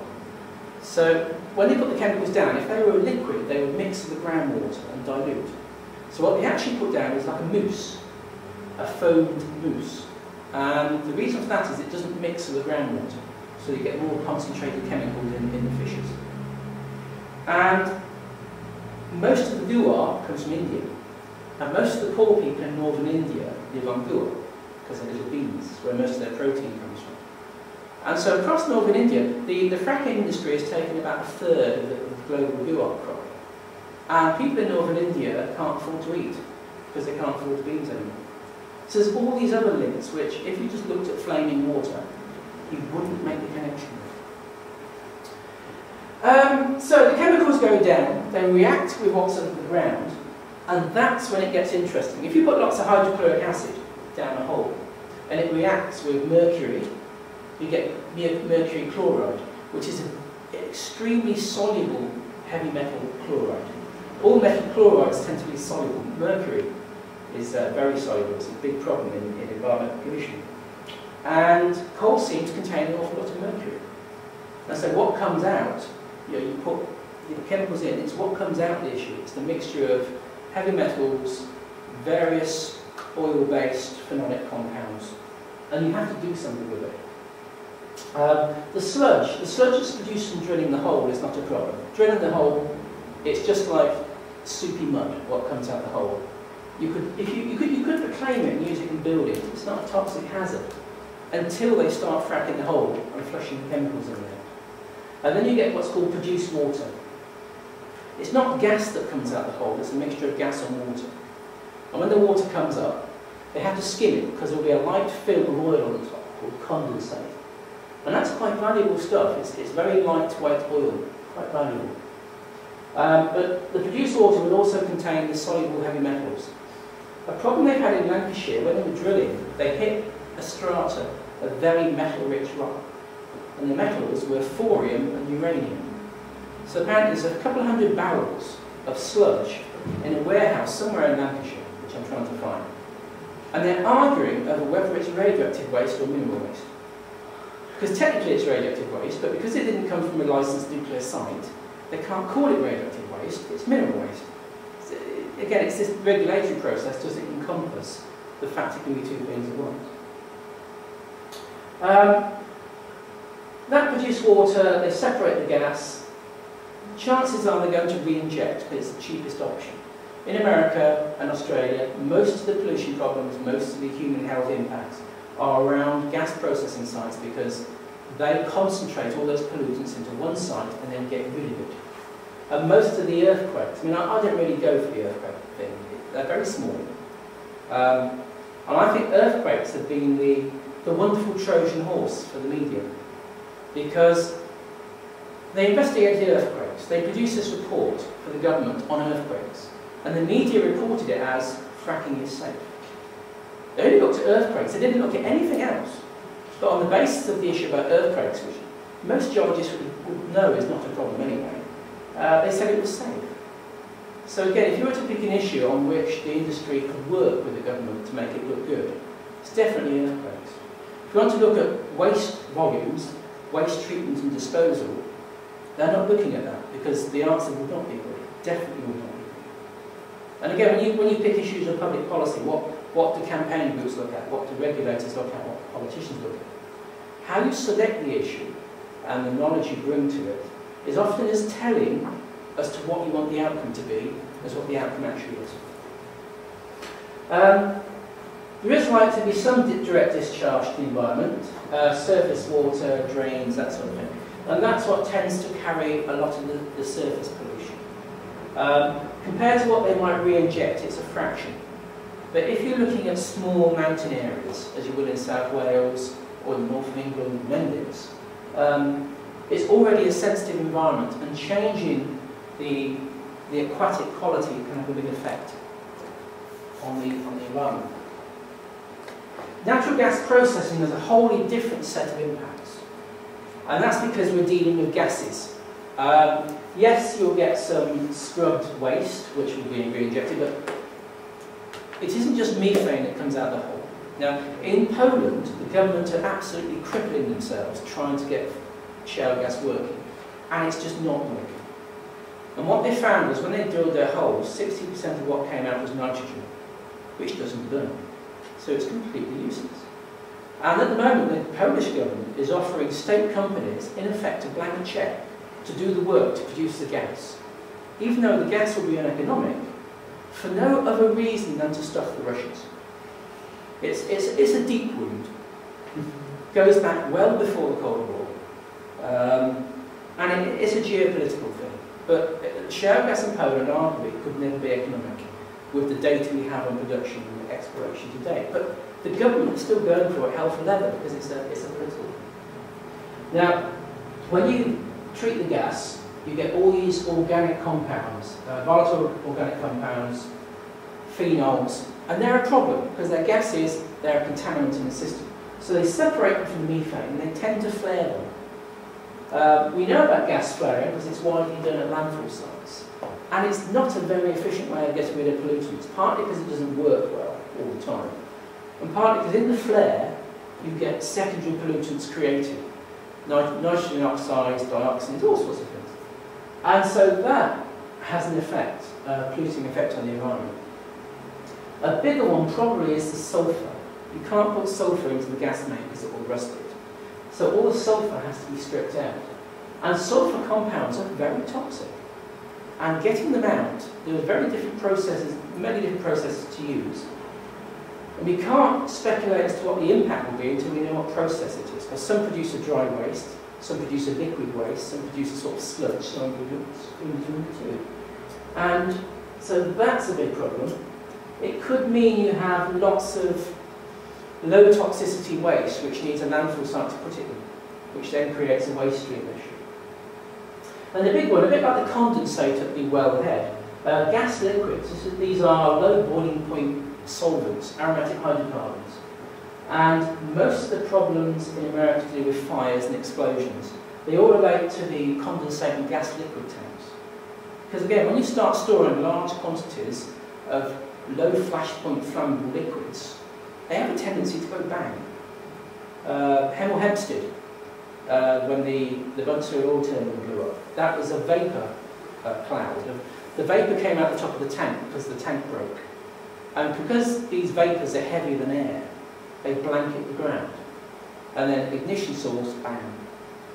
And that's what's been happening in America at these sites. And again, once you set fire to these, you get all sorts of pollutants produced. Any questions on all that for me? That's just sort of the pollution section. So, this is all about politicians keeping their jobs. It is one thing that the 70s politics taught our political elite. People don't like shivering in the dark. And if you look at all the political debate, it's about keeping the lights on. We must keep the lights on. Yeah. Electricity is only a fifth of our energy consumption. 70% of average household energy consumption in this country is gas, and most of that goes into heating. So it's really all about home heating, but all they're worried about is the lights. And certainly if it's a choice between light or heating, I'd quite happily go for the heating. You know, provided you have enough food, you can sit in the dark and sing songs. And if we don't have enough road fuel, so when we had the 2000 fuel protests and the tanker drivers stopped delivering, we were in days of Tesco and Sainsbury's having nothing on the shelves because they couldn't get the fuel in the lorries to deliver the food. So again, all our attention is going on electricity and keeping the lights on. And the real Achilles heel of our present energy system is heating and road fuels. Because those two things we are structurally addicted to. We cannot do without. So, how much gas could we do? The only figure we have at the moment is from Lancashire. The government has commissioned the British Geological Survey to do a proper survey of how much gas might be available in Britain. That doesn't report until the autumn of 2013. In America, the United States Energy Information Agency conducted a similar report back in 2008, and they produced huge figures for all countries around the world. And then the United States Geological Survey did the work and came up with another figure, which was much lower. And so, very quietly, the Energy Information Agency, which all proponents of shale gas use the figures to advertise, downgraded their assessments by 80%. It was only a fifth of what they thought it was, as confirmed by the US Geological Survey. So, this figure, 5.6 trillion cubic metres, that's Quadrilla's figure. The British Geological Survey say it's only a quarter of that. They are both correct, because this is all about methodology. The methodology of Quadrilla It's objective, it does what it says in the tin, and produces that figure. Ditto for the British Geological Survey. It's just the assumptions are different. Now when the newspapers report it, they always report that figure. That's called gas in place. That's the amount of gas underneath our feet. You only get 10% of that gas through production. 15% if you do well, 20% if you absolutely strike gold. So in actual fact, it's only about 10% of that figure. But the media don't report that figure. They only report that figure, which makes it sound brilliant. So if we translate that figure into current gas consumption, it's about 5 times the current UK gas consumption, but because it takes 20 or 30 years to get it out, it's only about 17% per year. Or that could be 4% if the British Geological Survey correct. So this is a problem. We've got a big range of uncertainty as to what the impact is, and that has a big impact on policy, because if it's a fifth of annual gas consumption, that's great. If it's 4%, annual gas consumption can go up and down by 5 to 10% per year. So it doesn't really make any difference to the noise we get from seasonally changing consumption figures. So again, we don't know how much gas. They're making the figures up, albeit from an objective assumption. But basically, you need 3 Lancashires to make up, you remember that graph at the beginning of declining gas? You need 3 Lancashires just to make up for the gas production we've lost in the North Sea since 2003. And over the next 20 or 30 years, you need another 2 Lancashires to make up for the loss from now for 20 or 30 years. Theoretically, if we did Lancashire and the Midlands and Yorkshire and South Wales and the Mendips and bits of the South Midlands and Berkshire and Scotland, theoretically we could just about scrape back, but not very much, to that 2003 production figure. But even so, after 30 years it will be gone. We'll be throwing huge gobs of money into infrastructure. But after 30 years, we're back to square one. In fact, we're worse than back to square one, because the North Sea will be gone by. And this is the bit that's not looked at, is the longevity of the technology. If you have a conventional, I said earlier about conventional wells, they flow freely. Once you start pumping from the reservoir, it will carry on doing that for 30 or 40 years. Unconventional wells work for a year to 18 months, 2 years at most, and then they stop. So you have to keep drilling. And that has 2 big impacts. Number one, it's really expensive. So in America, they've talked down the price of gas so efficiently that most unconventional gas suppliers in America are now running at a loss. And in the last 6 months, they've written off about $12 billion of assets because they're losing so much money. And to make a profit, to get back to a realistic working level and return their capital, gas prices in America need to be at least 60% higher than they are today, which puts them back to the global average. And it's that difference in gas prices which the proponents of this technology are using to say this is brilliant. We could have lower gas prices and economic growth. But that's a false model, because they're losing money at those prices. And of course, if you're drilling a hole and it's gone in 2 years, then you have to keep drilling. You're using more energy, more resources. And the real big one is what's called the energy return on energy invested. And if you look at biophysical economics, there's a whole, it started with Nicholas Georgescu-Roegen in the 60s and 70s, looking at, in effect, the thermodynamic basis of how economic models work. And it's all about energy density and the return on energy density. So the more energy you can pack into a smaller space, the more money you can make from it. The more energy you use, the greater profit you can make. The trouble is, if that energy density falls, you're going to make a lot less money. So in the 1920s in Saudi Arabia, for every 100 barrels of oil, it took 1 barrel of oil to get it out, which is gushing out the ground. Today, it's about 1 to 20, because they're having to use more water pumping, more enhanced oil recovery, more drilling, reduces their energy return. And so it's not as cheap as it used to be. That's one of the reasons why oil prices are going up. It's not just the shortage, it's the energy return is falling, and so the financial return is falling. If you look at tar sands, it's about 1 to 4. And shale gas could be 1 to 2 or 1 to 3, but we don't know because they've never disclosed the exact data. Nobody's conducted a life cycle analysis of shale gas and coalbed methane, which is what we need to objectively look at how it performs against other technologies.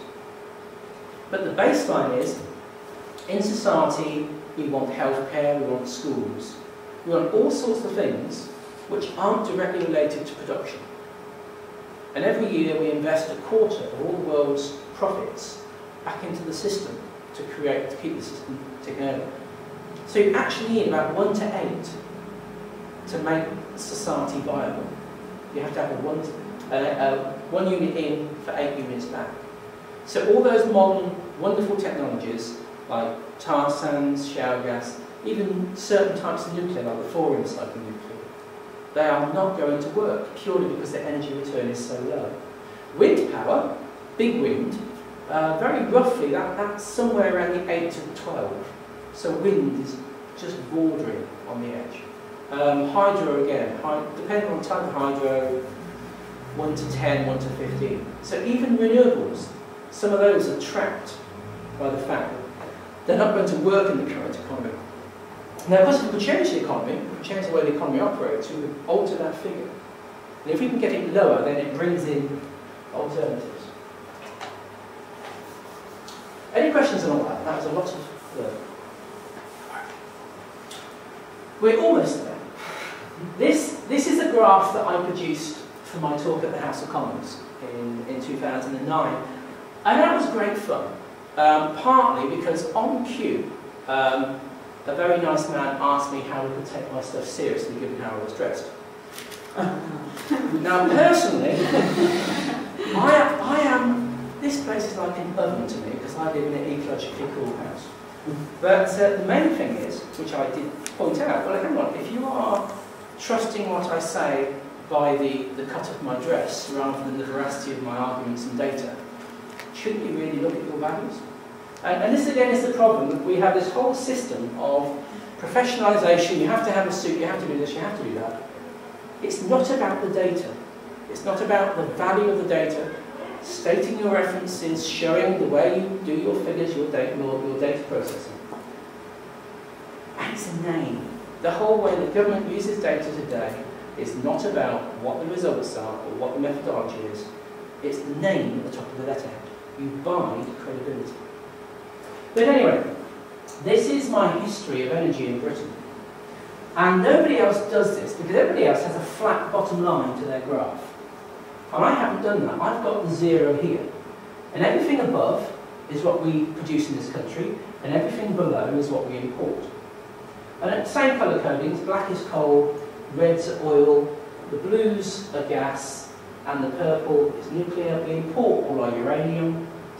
Contrary to what George Lovelock says, you cannot make uranium fuel from granite because it would take more energy than it produces in the reactor.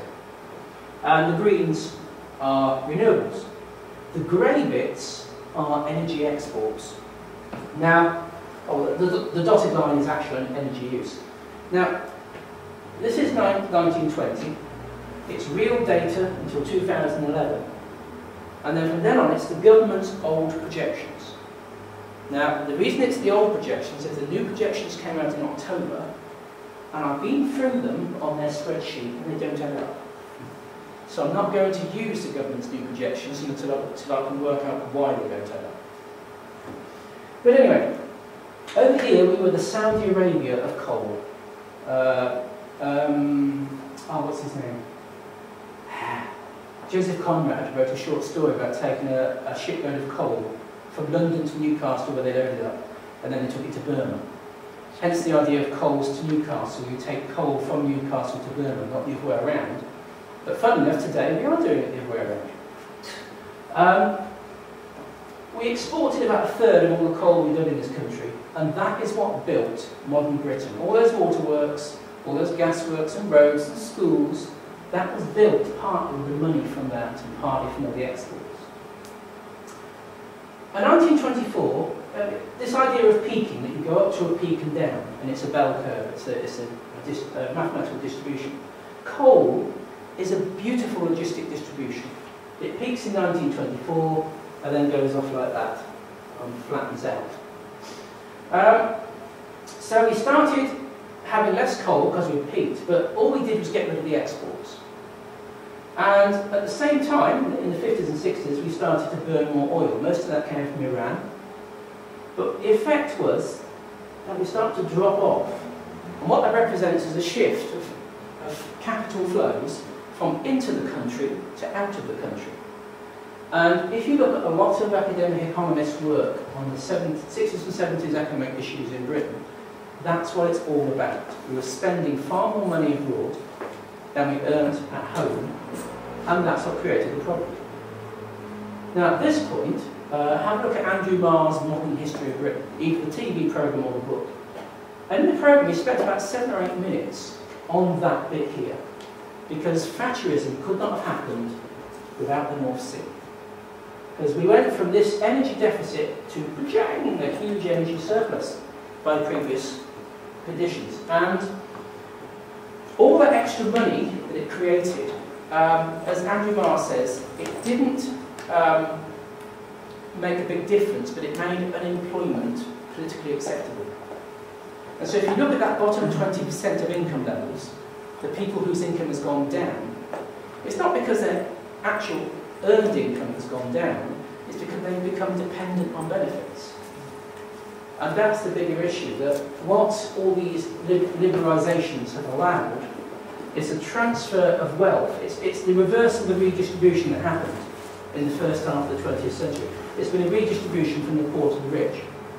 And the effect of that has been less economically active people. And if you have a portion of the society who are not economically active, they're not contributing to that pot. And so a lot of our present day problems are all to do with the false sense of security that the North Sea gave us. And the real big one today, house prices. Arguably, most of the effect of the North Sea has been higher house prices. Because all that extra money sloshing around in the economy, people were able to pay more. And combined with the liberalisation of the economy in the 80s, all of a sudden you were able to take loads and loads of money because the assumption was the money was there. Now, a few weeks ago, Mervyn King, former Governor of the Bank of England, gave his last speech at the Mansion House.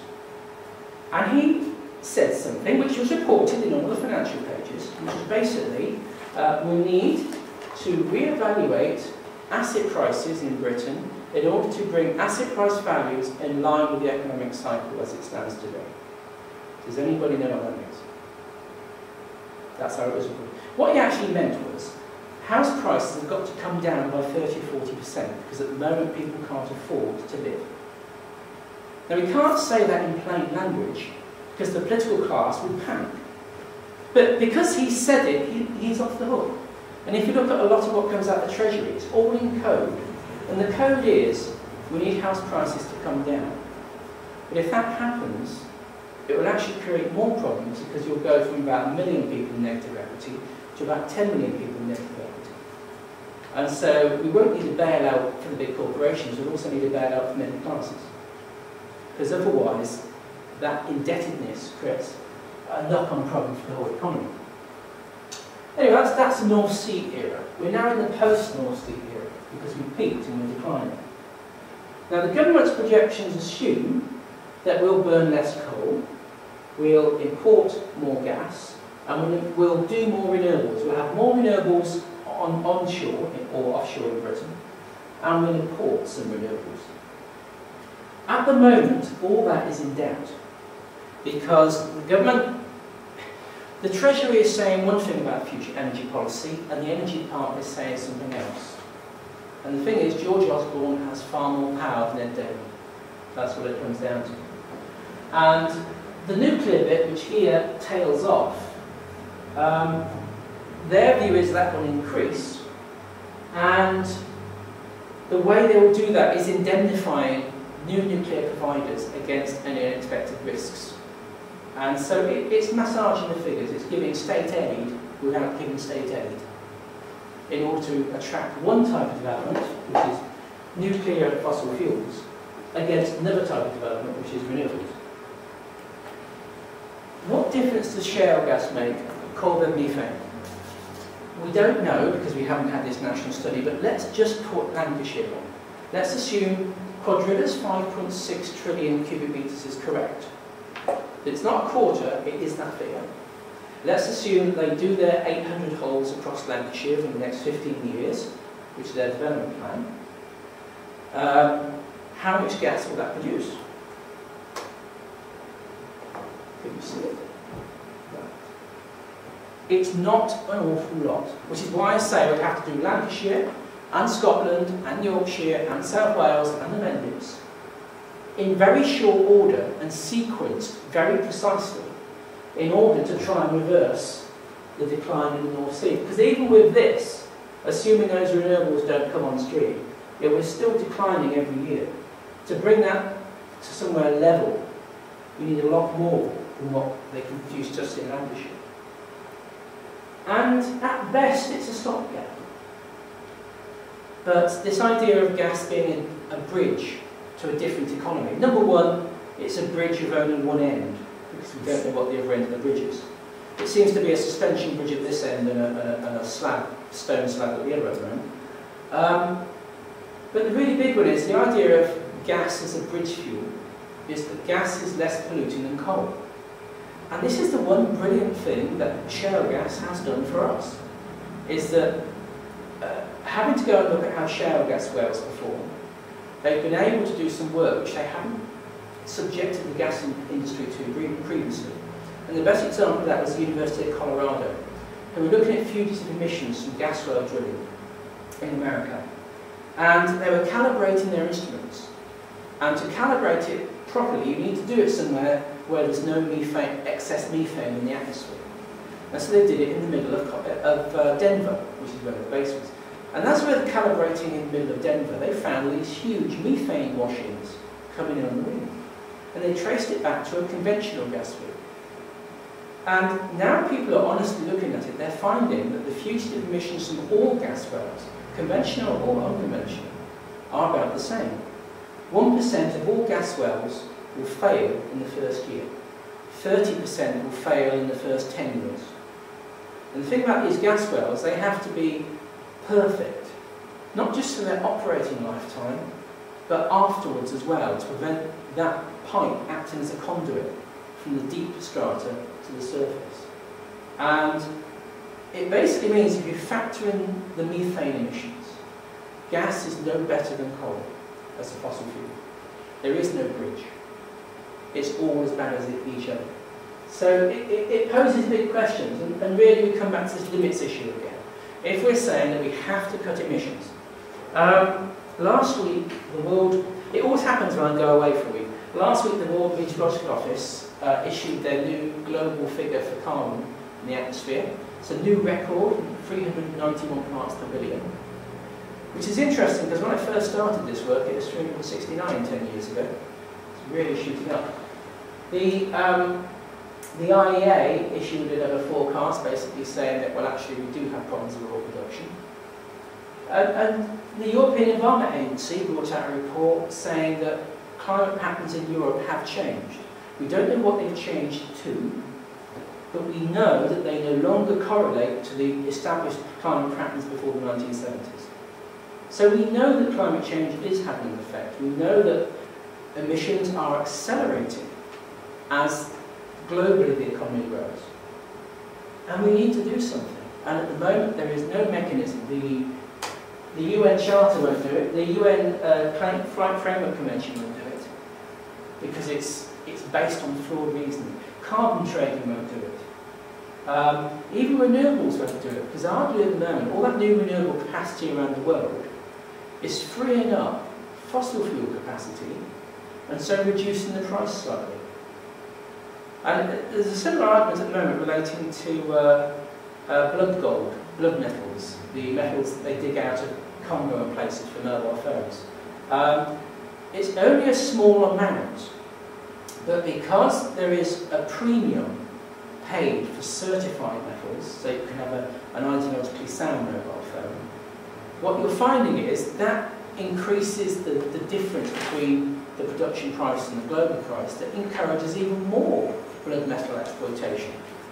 Originally in Africa, but we're now seeing it in parts of Asia too.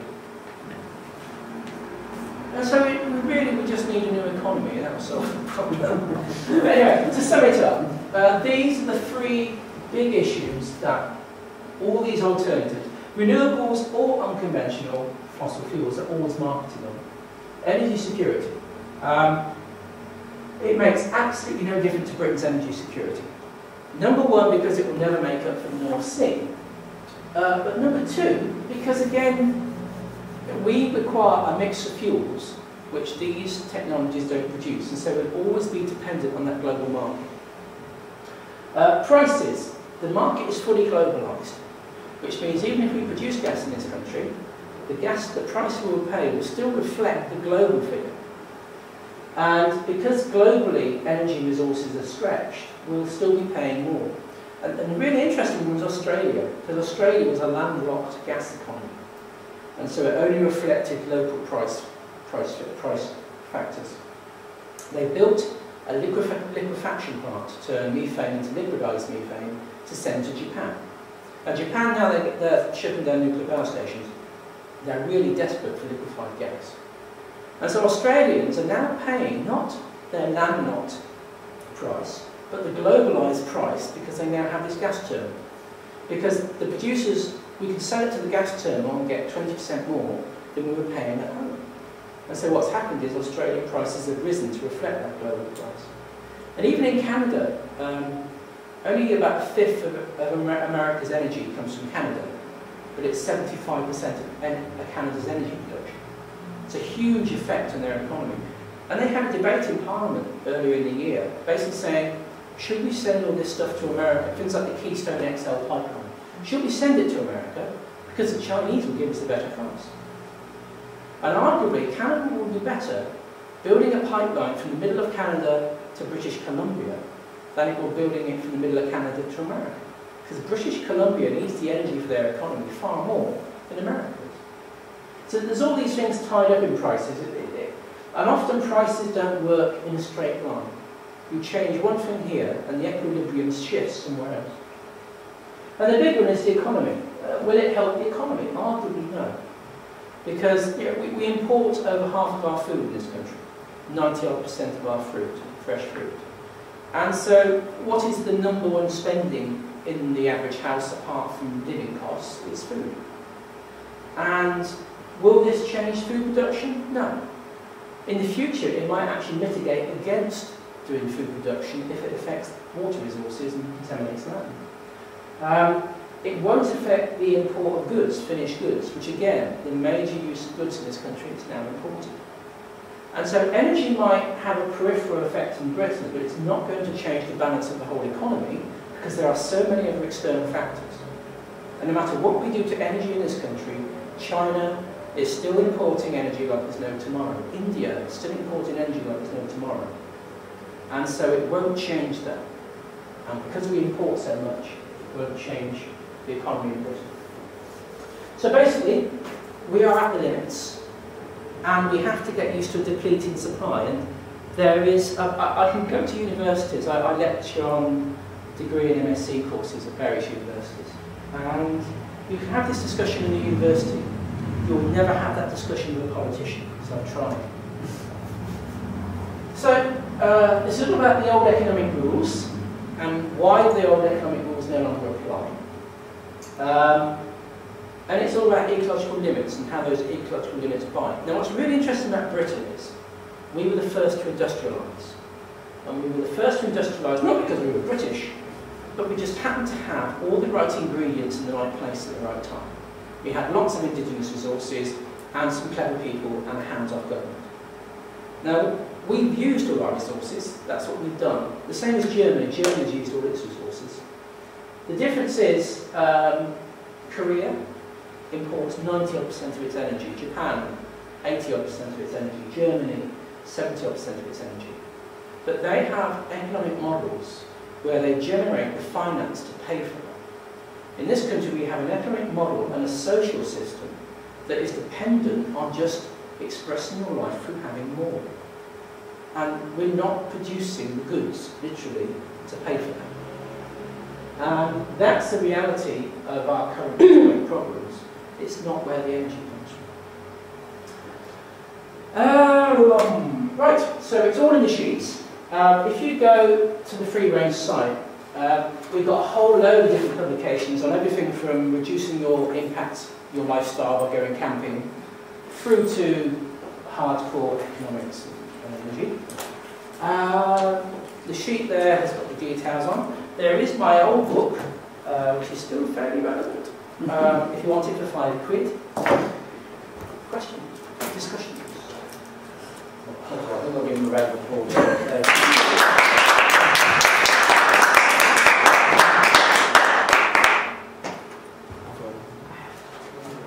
Yeah, me too. Okay, I'll let those two go. Can I ask about water?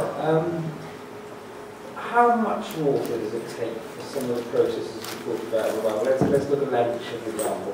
What are we looking at in terms of quantities?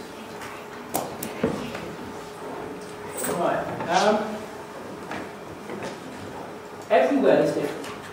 Right. Okay? So that well is at that point in that geology with the folding of the rocks and whatever. Over here, although it's the same strata, it will be slightly different. And it means that two holes, quarter of a mile apart, can take completely different amounts of water. In one it might be 100,000 gallons, in another it might be 1 million gallons. And it's completely down to the folding and fracturing of the underlying geology that determines not only how much water you need to put in to get the fractures, but also what comes back. Because some holes might be very tight, in which case what you put in will come back out. Whereas some holes are so porous, most of what you suck out isn't the stuff you put in, it's mostly groundwater. So you're getting, it's not just what you put in to do the hole, it's what comes out later that is contaminated with the materials from the geology. So we have later arrival. Oh, So it's here. I was there 20 minutes ago, but I didn't want we can engage in the questions, Terry. Yeah. Water from the site to the fracking chemicals in, so they use local water to add fracking fluids. Fracking chemicals like baby formula. It comes often as a concentrate or a dry powder, and you dilute it with your water. Now, it can't be any old water, because if you took surface water, it's full of bacteria. And because down deep it's warm, the bacteria can incubate, and the bacterial growths inhibit the movement of the gas. So even if they use fairly clean water, they still add biocide to stop bacterial growth. So they'll be using local water sources. Quite likely, because it's expensive to purify water. So they may use local pipe sources, or they may have to treat local surface water, but that's only if they have the surface water. Right, so they're using the national Thames water, regional water companies. Yeah. So is that going to affect people's water bills? Who knows? It depends on how stressed the system already is. So in the northeast, they've got more water than they know what to do with. In the southeast, they're building desalination plants because we haven't got enough. And so every region will have its own distinct footprint as to how this process rolls out. Which is also why, similar like South Wales, its ecology, its human geography, but also its geology lends a certain type of development, which is probably going to be pretty nasty. Whereas if you go up to Lancashire, it's one of the wettest places in Britain, and it's fairly flat, and most of the surface water drains go straight into the sea. So it's a lower impact. So again, every little region, sub-region, will have its own particular footprint of how it will roll out. There's no, I know it's nice for a soundbite to say it's all going to be awful, but it won't. In some places it could be not too bad, and in other places it could be really awful. And this is, you have to build in that local dimension, the local factors, otherwise it doesn't mean anything. So how likely is it that such local factors will feature in decisions to go ahead with these things? Right, on the the references sheet for the South Wales sheet. The references list for South Wales sheet. There's a link to the 14th round. The 14th round, because the law requires that they did a strategic environmental appraisal, which means taking what they're going to do, putting a value to that in terms of the impact, and then saying it's going to do this. The 14th round assumed that no more than 200 holes would be drilled over all of the green area. Now, quadrillas say that in just that little square, they're going to drill 800 holes. So if you factor that out, it's more like 6,000 holes nationally, which is roughly in line with America or Australia in terms of the area affected. And so they're massively underestimating the impact. Now, it's a garbage report. I get to look at a lot of environmental assessments and SCAs. It's pretty poor. Where they got it from, I don't know, because it's just reported as a departmental document. But it's awful. And because they say, well, hang on, we've characterised the impact. Well, yes, you have, but your assumptions were useless. So, again, it's this matter of what you consider in decision-making. And often the factors you consider have more to do with the outcome that you want. Which links back again to that point about George Osborne, that we're not going to consult the public, we're going to do what we're going to do as quickly as possible. They're going to make a lot of dodgy decisions in the short term. Which is exactly what, having lived through the era, it's exactly what they did in the 80s with planning and pollution control. A lot of very silly things happened. So, one of the things to come out of the 80s was they deregulated animal food. So they stopped cooking animal food compounds for so long, so then we got BSE. Direct link. Decision, 5 years, BSE. And the effects of that are still felt today. I happened to be in this is before the Environment Agency, there was a thing called Her Majesty's Inspector of Pollution, who monitored big industrial sources.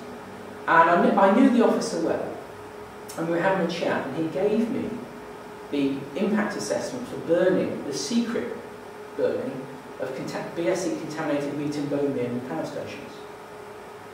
And a third of all the assumptions in the model were from a source called guess.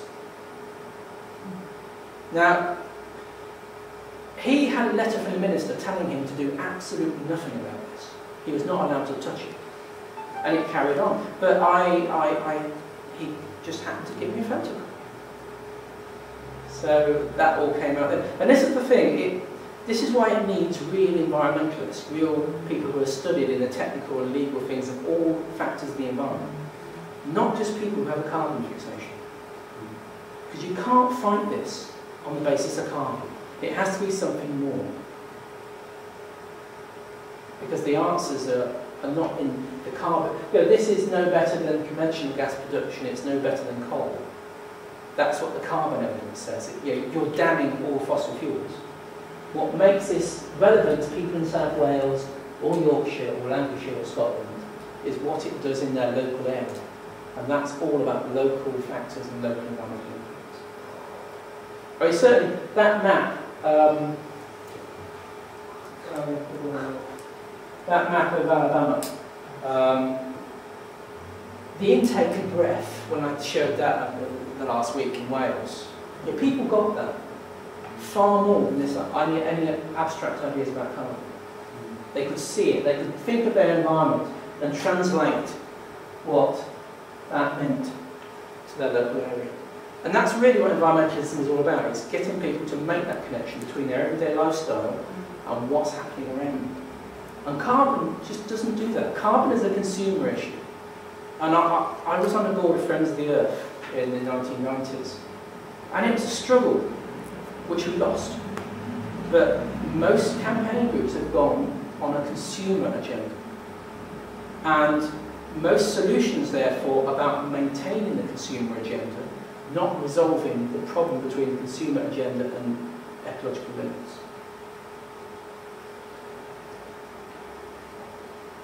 What actually do you want us to do? to actually do that then? Well, what I basically said is I'm not going to stand for this. I'm going to lie down. And what I've always been very good at, I'm an amateur. You know, I spend ages reading stuff. And I would always find ways to do things legally. And so, when I was doing stuff for C&D in the 80s, they would go along, they'd cut the fence at the military base. They'd go in, they'd get arrested, prosecuted, imprisoned or fined. And I thought that was bloody stupid. So I would go to the local county archive, I'd get the enclosure map and the tithe map, find all the rights of way which existed in law but which weren't on the modern map, and then using section 333 of the Highways Act, I would remove as much of the obstruction as is necessary to pass. So I'd cut a hole in the fence, perfectly legal. And then I'd go in and they'd jump on me, and then I'd summons them for kidnapping and assault. You see, so it's using the system against itself, and so much in modern environmentalism, because it has this consumer focus, misses the deeper realities of the system. And you know, more recently, I organised, around the Seattle protest in '99, I organised a big global action to legally close down the WTO's web servers. It was all legal. It wasn't hacking, it was just the weight of people that made it work. And it worked, yeah, it worked. They couldn't issue the final communique for that reason. And now I look at this, what I'm thinking is, if you were to just lay down in the road, if you were just to, I mean, what I want to do is gather lots and lots of evidence, stick it on lots of memory sticks, tie the memory sticks to my body, and then go and lay in front of the front door of the Department of Energy. They will come along and they will arrest me and they will take me away. Anything that is on my person is legally admissible as evidence. Now you see, if like I was an expert witness to the people in Lancashire who got taken to court, and we had to argue the validity of what we were saying in the contents of the action, because they just went along and sat on the drilling without any forethought as to how they would fight the legal case that would result. Whereas I'm the opposite. I do all the work on how we will fight the legal case before we do the action that gets us in court. And that's what we have to do. And that's how we're going to fight this whole sort of government liberalisation, pro-growth, anti-democracy agenda. Because we do the opposite. We just say no. And politics ultimately is the illusion of consensus. And so all you have to do is fracture that consensus, create doubt, and their whole idea will fall apart. So that's how I would personally get them to do something about this. Because this is all going to take off next year, isn't it, really? 1 to 5 years, it depends. It requires a lot of external funding. Most of that funding, most of that funding is coming from people like this. Right. They get their money from pension funds, Goldman Sachs, different JP Morgan, all these different corporate investors. So there's no way to affect the funding because they're just in it for the return. However, if you can demonstrate that they're never going to do that because the moment they turn up, there's going to be local people. This is how they've done it in Australia. There was a site in New South Wales that were going to turn up and start doing a new coalbed methane removal. All the local farmers, just like the old Western films, they turned up with their tractors and trailers, did a circle around the site and didn't leave for 3 weeks. Until the contractors left because they were losing money, waiting and doing nothing. Is there a certain amount of time to actually do the investigation? Is it 3 months? It wasn't that, it's the contractors are working to a timetable. They had to be somewhere else. They were there for a certain period of time and then they were contractually required to be somewhere else. Right. So that's what you have to do. You have to make it impossible for those people to do their work. And then all their contractors, because they're the same companies in different places, use a similar set of contractors. If you affect their timetable in one place, it messes it up somewhere else. So they will move on. Is that Australian example part of the gate lines? But in Australia, the opposition is really strongly based in communities and farming. Whereas over here, at the moment, it's mostly carbon activists. We need to shift it. As I say, if we could bring a different view of this, away from carbon, not forgetting carbon, but to something that reflects all those other environmental media and how they'll be affected. we can get everybody from vegans and fishermen through to walkers involved. And then it becomes a completely different type of protest. And the political effect of that will be completely different. And it's about making those bridges and alliances, because at least it's something we can agree on and get on and do it.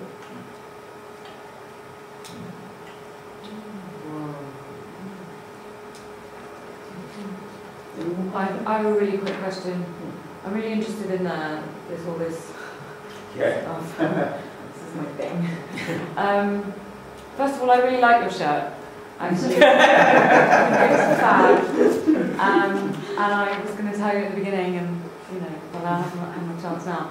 But this new chap that's come to the Bank of England, I've taken in so much information. I can't remember the context within which that you mentioned that. Tar sands, yes. And Goldman Sachs. And just genuinely being in this little sort of web of people. And then Mervyn King, I mean, did he say that thing about assets having to... Yes, if you look it up, it's his last Mansion House speech. You can look at the speech online. He didn't... He used the term asset value. Yeah, right, yeah. Now, the major asset value in the UK economy is house prices and land prices. Yeah. So if you're talking about anything to do with asset values, you are talking about house and land prices. Sure. And sorry, I just I think you said that he sort of said it just to clear it. I said it, and so it's sort of something that we all know that I guess things have to be a bit more even out with the assets. But that sort of thing, like this Goldman Sachs guy is quite sort of rich, I would imagine, and just. I mean, it seems a bit strange that he's been whisked in and now he's there. Is it all because of this craziness and connections? And don't think of it as a conspiracy. No. Or money. I tried. Think of it as a social movement. It's a group of friends. Okay. So, this is sort of the bottom end of what I like as a meeting. Anything up to 20 or 25, I quite like. Any more than 25 people, you can't have that nice communication. Yeah. I went to, you heard of Transition Towns? Yes. I was at the 6th meeting of Transition Top Nest back in 2006. And there were 180 people in this hall. Now, if there's 180 people, you sit with the people you know. Instantly, even a group of people who are there for one thing, devolve into their little allegiances. And so on this side of the room, the Dartington and Friends of the Earth. On this side, the Green Party and all the people with very long hair. And all my talk did was allow that side of the room to go at that side of the room. Yeah. And I was in the middle trying to control it.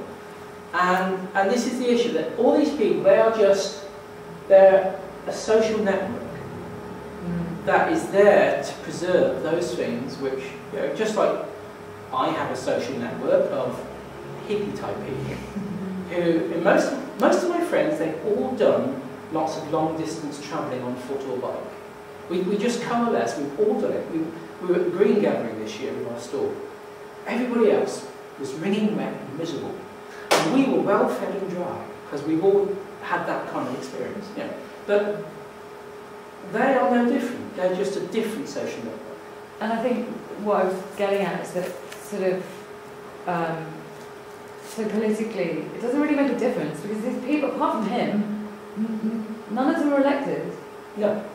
So, they're appointed. It's a big farce. There is a sort of agenda of returning to the cosy politics somewhere between the 30s and 50s in Britain, where you had a group of people. I mean, in the 30s and 50s it was the landed gentry, but now it's not quite the landed gentry, but it's the asset rich. They are the people who are calling the shots, because they're the only people with any money. Everybody else who thinks themselves rich is actually just has lots of debt. Yeah. And so, if we're looking at who the system works for, the system has never worked for the people, ever. Because that would be a very different type of system to what we have in this country. Switzerland is the only direct democracy in the world, the only large direct democracy. And it has a completely different social structure to Britain that reflects that. Now, if we're looking forward, if the world economy goes into this stagnation spiral down, which is what the limits issue is all about, then those people at the top will just, more and more isolate themselves, because increasingly they will be the only people the economy benefits, and everybody else will be left to fend for themselves. And that is the social model we've got to break down. And again, with the where are you? Right, this idea of reducing consultation, reducing judicial reviews. The idea is, if you concentrate power, then you can do more things. That assumes you get everything right. If you take the opposite view, if you push all that out as far as possible, let's say we had a UK referendum on unconventional gas, and it all went belly up.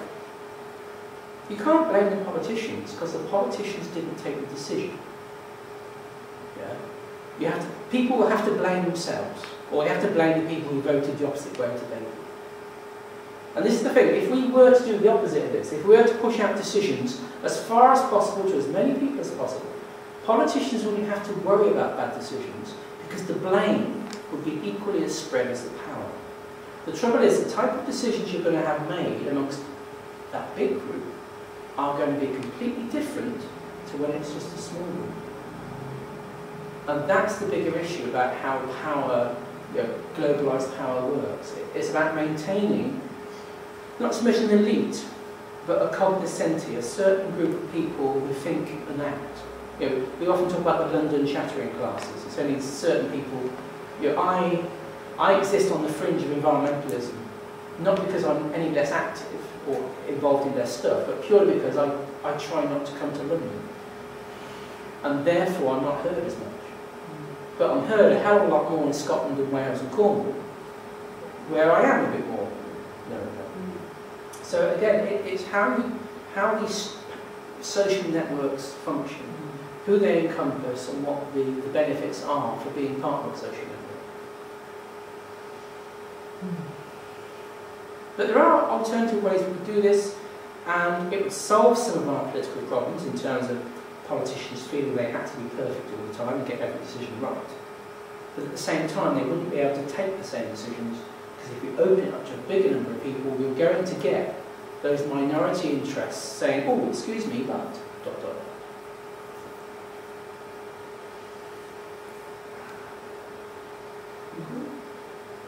Okay, well, thank you very much, Paul. Right, yeah.